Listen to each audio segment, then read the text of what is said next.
When 16-year-old Leesa Marie Gray left her waitressing job at Comer's restaurant at about 10 p.m., she should have been home within 10 minutes because she only lived a mile away. But she never made it home. When she failed to get home, her mother, Wanda, called the restaurant to find out where Leesa was, and it turned out Leesa had already left. After a few hours of waiting and calling around, Leesa's mom and a coworker found Leesa's car. Her car wasn't very far from where she lived, but the flashers were on, the doors were unlocked, one of the tires was flat, and inside the vehicle was Leesa's cell phone and her wallet. But Leesa was nowhere to be found. After authorities interviewed everyone who had eaten at Comer's restaurant that day, they realized there was one man in particular they hadn't spoken to, a man named Thomas Loden Jr. He was a Marine recruiter who was in town on leave to visit his grandmother. But wait, when investigators eventually caught up to him, Thomas Loden Jr. was laying on the side of the road with the words, "I'm sorry," carved on his chest. And what authorities discovered next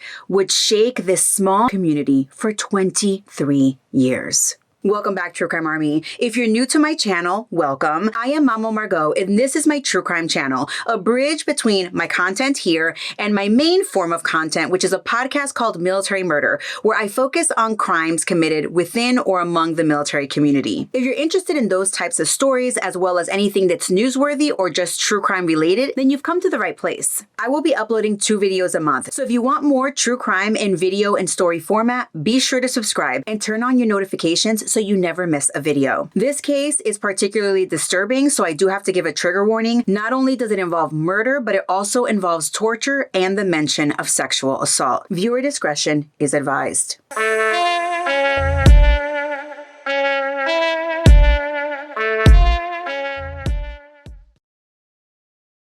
Today's story took place over 23 and a half years ago. However, it has recently come to its ultimate conclusion, which is why I'm presenting it to you today. Our story takes us back to Mississippi in June of 2000. On June 22, 2000, 16-year-old Leesa Marie Gray was employed as a waitress at Comer's restaurant on Mississippi 178. She worked there with her family, and on this particular day, she worked through her shift at 10 p.m. However, it appears she didn't leave the restaurant until about 10:30 p.m. Leesa was about to start her senior year of high school, and she was able to drive herself to and from work. She didn't work too far from where she lived, which was about a mile, so she should have been home in no time. But when Leesa failed to report home, her mom, Wanda Ferris, called the restaurant to check on her to see if she had left the restaurant. Richard Talon, a restaurant cook, he answered the phone and he spoke to Wanda, and he was like, "No, she's not here." He recalled on his way to work, he saw a car with its flashers on the side of the road. Richard could hear that Wanda was very concerned, so he was like, "Don't worry about it, I'll check on it." So he got into his own vehicle and he went out. And when he went to the car with the flashers on, he noticed it was Leesa's car. So he immediately went, he picked up Wanda and then brought her back to the car. Back at the car, they examined it and they noticed that Leesa had a flat tire, but she was only a few minutes from home, so in theory, she could have just walked home. And remember, it's June, so it was warm, there was no weather issues, but when they opened the door was unlocked, and inside was Leesa's wallet and her cell phone. But Leesa was nowhere to be found. And it almost seemed as if Leesa just vanished without a trace. During those first few hours of the missing persons report, investigators wanted to backtrack Leesa's day. They wanted to interview every single person who ate at Comer's restaurant that day. So they started to make a list. And one person in particular popped out in their minds. And the reason that this person popped out in their minds is because this patron, unlike any others, had actually stopped at the restaurant twice that day. And every single time he went there, he was in a different vehicle. One of those times, he was driving a beige Oldsmobile 88 Regency. And the second time he was seen, he was driving a full-sized green minivan. Anyway, this man was last seen at the restaurant at 9 p.m. on the night that Leesa went missing. The person was Thomas Edwin Loden, a 35-year-old military recruiter who told people at the restaurant that he was in town to visit his grandmother while he was on leave. Now, mind you, Loden is actually from the area and he has tons of family who live in the area. But as investigators are interviewing people who were in the restaurant that day, they learned that when Thomas was there earlier in the day, he not only was trying to make small talk with Leesa, but he was also flirting with her. Mind you, he's 35 years old and she's only 16. While investigators are interviewing all the patrons, they head over to Thomas's grandmother's house. I believe her name is Rena Loden. When they knock on her door, they are met by Rena's caretaker, and they tell the authorities that Thomas is inside sleeping. For some reason or another, authorities don't say, "Wake him up, we gotta talk to him." They just leave. They continue interviewing everyone who ate at the restaurant, and when they're done, they realize, oh, we have to circle back to Thomas. So they go back to the house. This time, they speak to Rena directly, and she's like, oh yeah, Thomas is out back. Now they have this huge property. Thomas is out back. He's fishing in some pond. So the authorities are like, well, do you give us permission to go and search for him? And she's like, yeah, sure, go have at it. But as investigators are searching the property, they can't find Thomas. So investigators are like, hey, Miss Rena, do you give us permission to search your house and search your property and search your car? And, you know, she's kind of like a little old lady, and she's like, yeah, okay, that's fine. And they do. While they are doing a cursory look over the house, they find something in Thomas's room. Now, Thomas used to live with his grandmother at some point, so I guess he had like a designated room in the house. What the investigators find in this particular room is a pair of shorts that have blood on them. And then inside of Grandma's car, they find a rope that is shaped like handcuffs. Authorities then immediately stop the search, and they go and get a search warrant. Mind you, they have still not put eyes on Thomas. After they obtain this search warrant, they continue their search, and they seize Thomas's minivan, that green looking thing.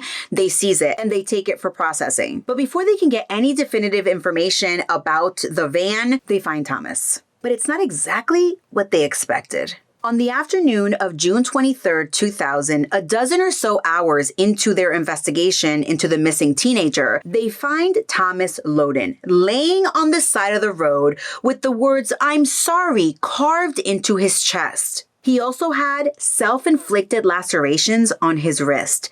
The man is immediately taken to the hospital for processing and to make sure that he's fine. And I'm not sure if they knew who he was when they found him, but eventually investigators who are searching for Leesa find out that Thomas, the man that they had been looking for, was in the hospital. They go there and they're like, hey, do you know Leesa Marie Gray? Do you know where she's at? And Thomas is like, I don't know anything.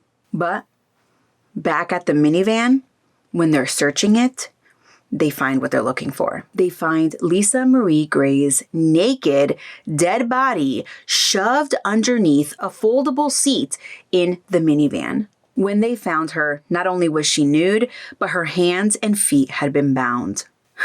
Leesa Marie Gray was dead, and it would later be determined that she died due to manual strangulation.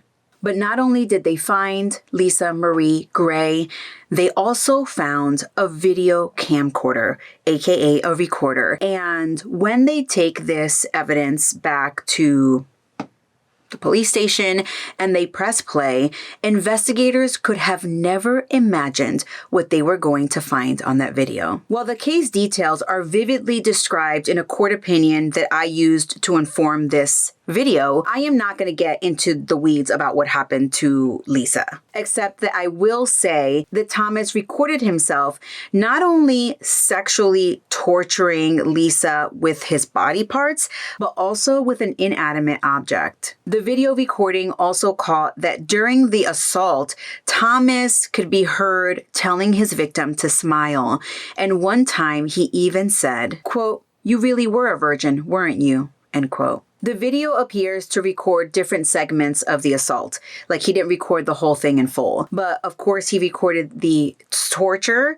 And that at one point, he recorded her while she was unconscious. And then in the last clip, it is described that the victim was already deceased. And you could still see that Thomas was sexually assaulting her after she died. While Thomas never clearly showed his face during the video that they have in evidence, you could clearly hear his voice. It was clearly his minivan. And also in evidence, they had that inanimate object that he used, and DNA evidence showed that his DNA was on the object. It's not surprising to learn that once Thomas was released from the hospital, he was immediately taken into custody. Once he's in custody, authorities continued to search the property where he was staying, which was his grandma's house, and you cannot even imagine what they found. They found a freshly dug grave with a shovel and all, and it was only about 20 yards or so into the forest, and it appeared that he tried to cover it, but they found it anyway. While Thomas was being held, his wife, yes, his wife, because this douche canoe had a wife and a 2-year-old kid at the time. Well, she went to visit Thomas. And it was after his wife visited that Thomas decided that he was going to talk to authorities. And during this confession, you can call it, he did confess to the sexual assault, but he said he didn't kill her. Although he did say, well, I probably did it. Due to the heinousness of this crime, Thomas was charged with capital murder during the commission of a kidnapping. He was also charged with rape and 4 counts of sexual battery. So through this all, you might be wondering, okay, so we know how Leesa's life ended, but what exactly happened from when she left work to when she found herself in a minivan with Thomas? And this is what Thomas told authorities during his confession. On June 22nd, 2000, earlier in the day, Thomas visited Comer's restaurant, and when he was there, he noticed Leesa. At about 9 p.m., he returned to the restaurant where he ordered a cheeseburger. And then at some point, he left. He doesn't claim to have been stalking Leesa, but he says that when he was driving down the road, he saw Leesa's car pulled over on the side of the road. So he pulled over to help her. But it got me thinking, did he have anything to do with her flat tire? And on that note, when I was doing research for this case, I found an article in the Commercial Appeal stating that there was an object actually stuck in Leesa's tire, which could indicate premeditation.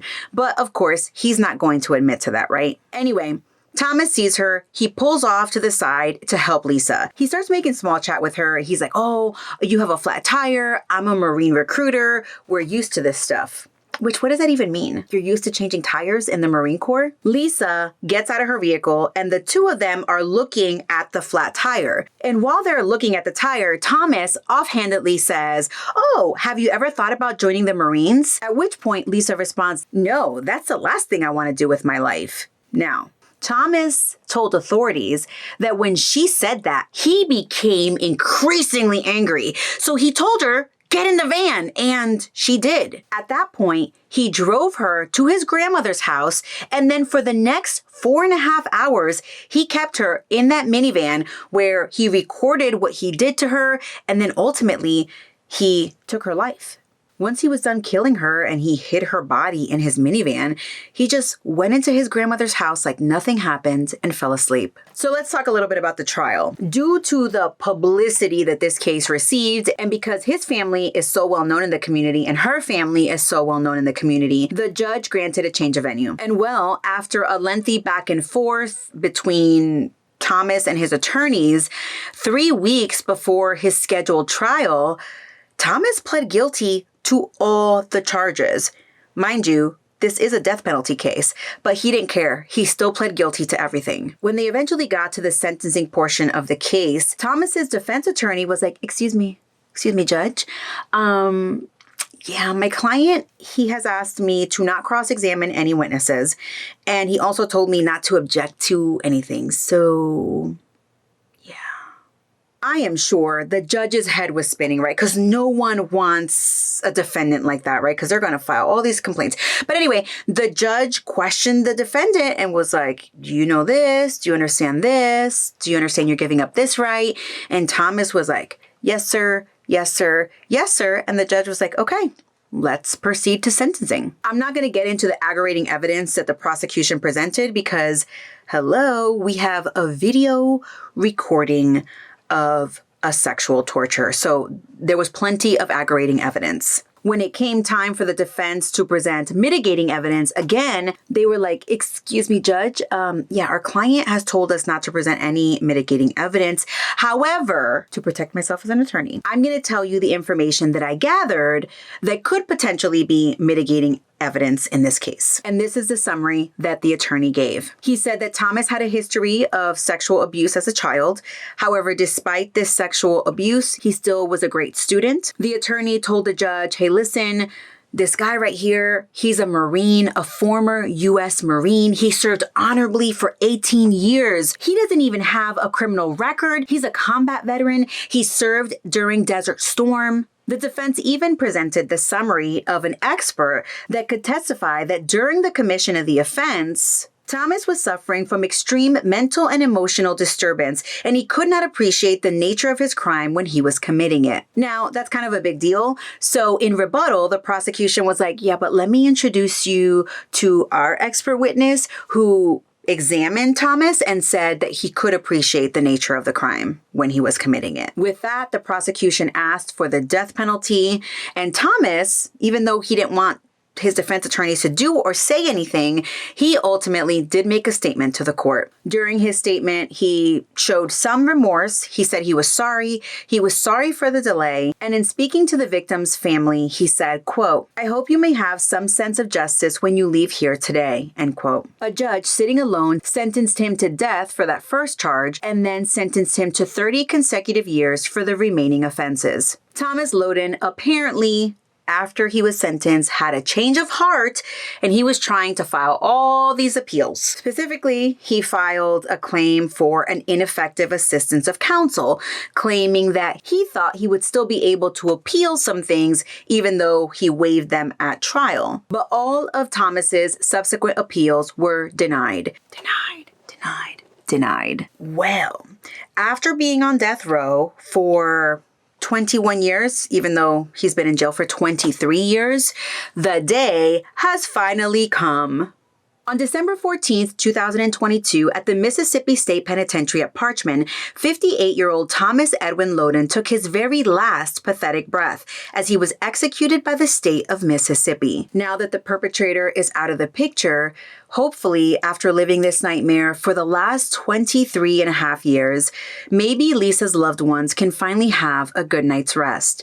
Although losing a child never gets easy, I imagine. Leading up to the execution, Leesa's mom, Wanda, gave a few interviews about her daughter. She specifically wanted to remember her daughter for her loving and joyful and caring manner. As reported by the Marine Corps Times, Wanda remembered that Leesa was so full of life. She found joy in her church youth group, she sang in the school choir, and she did not put up with school bullies. Leesa was clearly loved in her small community, so much so that over 1,000 people showed up at her funeral and over 2,000 people signed in her memory log. Today, as I was doing research for this case, I searched Comer's restaurant and I found them on Facebook. And it's so interesting to see that their profile picture is a picture of Leesa Marie Gray. It is clear that Leesa will never be forgotten. Thank you so much, True Crime Army, for watching this video today, and let's keep Leesa's family in our thoughts. If you got something out of today's video, be sure to subscribe, and I'll see you in the next video. And don't forget to check out my podcast, Military Murder, where there are over 120 episodes waiting for you to binge them. Bye!